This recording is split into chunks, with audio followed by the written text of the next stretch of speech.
What's the feeling in DC with Democrats with the impeachment inquiry? Because is there a feeling that like Donald Trump's base this kind of like unifies his base more? I've seen Tulsi Gabbard give an interview saying that she didn't want to do the inquiry, but she did change her mind on it. Is the feeling that his base might get stronger by this because it was just released his fundraising records released that from July to September.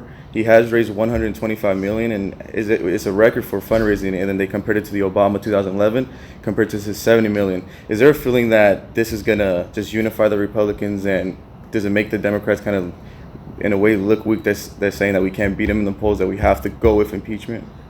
A couple things. The first is opening this inquiry. I don't think any of us have done it under the illusion of thinking we can actually remove him from office, because we know that the Senate is controlled by Mitch McConnell, and that it would take a lot. It's not impossible, but it would take so much and it would take public pressure for the Senate to act in a way that that upholds their constitutional obligations. So to be honest with you, I don't think any of us was doing this on the basis of trying to remove him from office, but instead to say that this is not something that we can set a precedent of saying it's okay, right? We need to draw a line of saying that this is unacceptable, and that Congress has the obligation to assert its authority and to say, to draw a line in the sand. And frankly, I think the Senate, will ultimately have the test of how the American people feel about the fact that they're shirking their responsibility, if that's the case.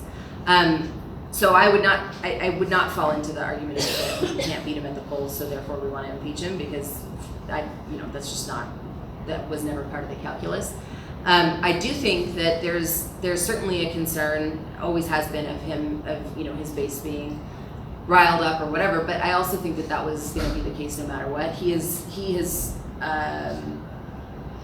perpetrated this or perpetuated this narrative of being the victim this entire time. That's nothing new.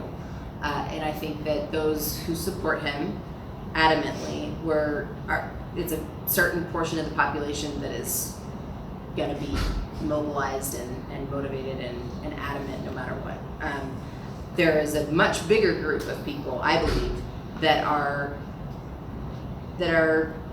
more objective and that are in the middle somewhere, and that can recognize that this is not the kind of person that we want at the highest levels.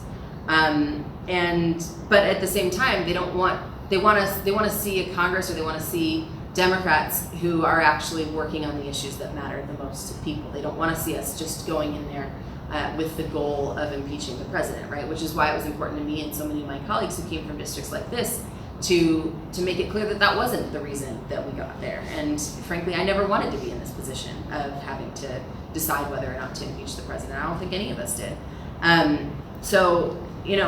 It's something that I think we do need to be concerned about, but we can't ultimately make our decision based on that. And hopefully the American people will rally as well. Okay, and we have time for one more question.